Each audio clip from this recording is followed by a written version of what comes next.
I'm one of those who became familiar with the Boys comic series after I watched the TV adaptation. The twisted superhero narrative is so diabolical that it made me curious about the source material, and when I explored the complete comic series, I just realized that the TV series is actually surprisingly tame compared to the graphic content depicted in the comics. I mean, we do see some unspeakable things on the show, but they're still Disney princess stories if you check out the horrors from the comic book narrative. In fact, Homelander, the supposed evil tyrant, is sometimes overshadowed by Billy Butcher and the boys, which is saying something.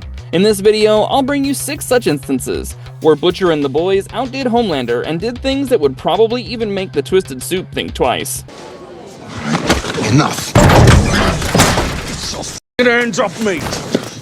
Billy Butcher killed Mother's Milk's ex in front of their daughter. I think while the boys' creator Garth Ennis and Derek Robertson were developing the character of Billy Butcher, they purposefully made him as deplorable as the soups that he fights. Nothing is off limits for Butcher, and there are no ethical boundaries that restrict him. But even by Billy Butcher's standards, what happens in The Boys number 67 is shocking to the core. It starts off nice and easy as MM has a conversation with his daughter Janine, trying to assure her that he will be there by her side. What starts off as a candid father-daughter conversation soon has some unexpected revelations when Janine tells him about the whole ordeal with her mother. Apparently they were filming for a pornographic film when Butcher showed up straight from the airport. The producer sent his bodyguard Julius to handle him, but Butcher snapped his neck right in front of a young Janine and then bashed his head into the walls. However, the real shocker comes when he kills MM's ex, Monique, in front of Janine, and somehow she's still convinced that Butcher did it for her own good. He believed that Monique was being a major distraction for MM, and he needed him for his goal of eliminating all soups. MM sits there in shock and fury as he hears about it. This just goes to show that Butcher can be absolutely vicious when it comes to what he believes is the greater purpose. And in this same comic issue, Janine also talks about how Butcher once attacked a young boy who was hanging out with her.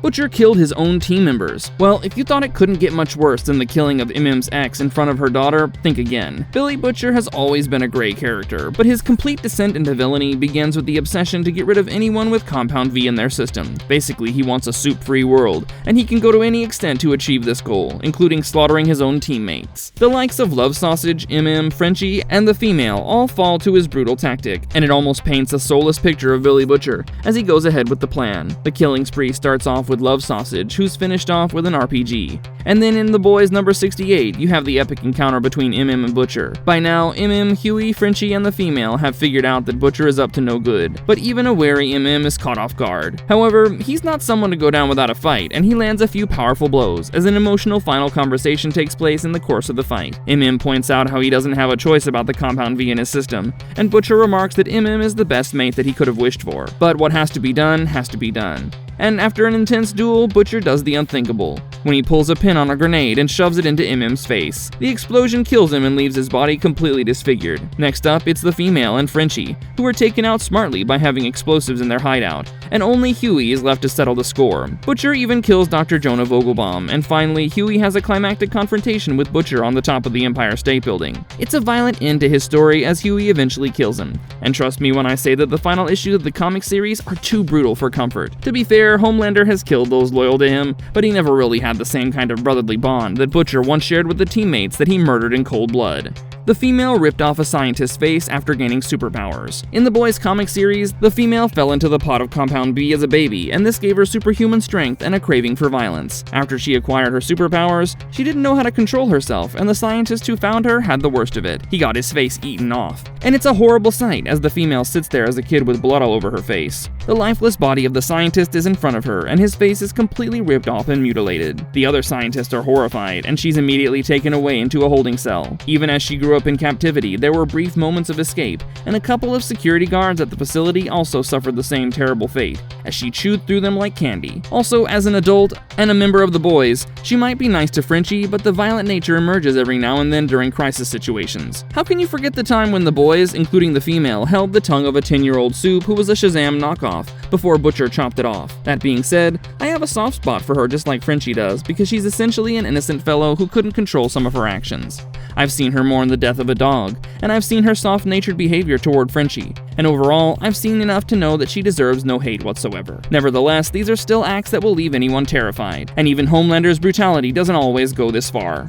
What Billy Butcher does to little Nina is too wild for imagination. In case you're not well versed with the Boys universe lore, let me give you a quick context on who little Nina is. She serves as the primary antagonist during the boys' trip to Russia, and she works as a deadly Russian mob boss. She's connected with Vought American, and her sinister plan includes using supes to trigger a coup and take over the government. But how can Billy Butcher get rid of someone so powerful and well-connected? This is where things get absolutely wild, because I've never imagined someone getting killed in this manner. You see, little Nina was addicted to masturbation, and she always carried around a large vibrator that she used whenever she was alone. As she was attempting to flee the country after her plan failed, she was killed in a bizarre manner when Butcher found the bomb planted by Vought in her private jet. He wanted to give the pilots a chance to land the plane safely, and thus he shifted the bomb into her vibrator, which would be detonated the moment she turned it on. Well, it turned out that she was a creature of habit, because the explosion did kill her, and also minimized collateral damage. I just don't know whether to laugh or be disgusted when I imagine the exact circumstances of her death. Nah, Homelander is probably not capable of such shrewd and cunning planning.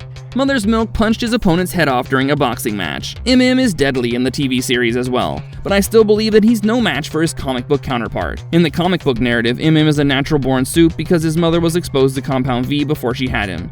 As a result, he was born with super strength as long as he had a regular supply of his mother's breast milk. This also reminds me that before the final confrontation with Butcher, Huey also has a drink of this milk. So clearly Homelander is not the only one with such anomalies. Anyway, coming back to MM, he had a horrid encounter during a boxing match when he was younger. He took part in the boxing match, and his opponent was a powerful boxer named Fucker John. He took quite a beating, but finally he gathered his strength and resolve to land the knockout blow. He punched his opponent so hard that his super strength caused the opponent's head to pop right off his body. Of course, this was by no means intentional, and MM was left in shock after watching the true extent of his physical powers. His remorse doesn't soften the blow though, and I find this to be one of the most disturbing moments in the entire story. The unnecessary killing of Jack from Jupiter. Jack from Jupiter is far from a good guy, and I don't mind that he gets killed by Billy Butcher, but the circumstances are surely questionable. It all happens when Butcher's dog Terror is found dead, and the boys assume that Jack killed the dog, when he actually didn't. Nevertheless, Butcher goes full John Wick on him for killing Terror, and it's a brutal confrontation that can be shocking even for those familiar with the gore of the boys' universe. He grabs Jack by the throat and repeatedly stabs the terrified supe in the stomach. Butcher keeps repeating the sentence, "Why'd you kill me dog, Jack?" And the stabbing continues until his intestines are on the floor. Now, I understand the emotions, because if someone killed my dog, I'd do the same thing. The only thing here is that it was actually Black Noir who killed Terror, and Jack got framed for it and suffered a consequence that he probably didn't even imagine. I know this is only the tip of the iceberg when it comes to some of the despicable things that the boys have done over the course of time. Some of these actions were necessary evil, and others were just demented acts that cannot be explained rationally. Of course, Billy Butcher is usually the brain behind most of their heinous acts that disregard morality for the bigger goal of eliminating supes. Now that we're into the final season of The Boys, I thought this might be a good time to revisit some of these iconic and scarring comic book moments that are too raw and graphic for the TV show. I'd love your input in the comments below, and feel free to tell me about more such instances that make Homelander look like a kindergartner in terms of the evil and violent acts. Also, if you appreciate the efforts to bring you this content, please hit the like button and subscribe to our channel for more videos.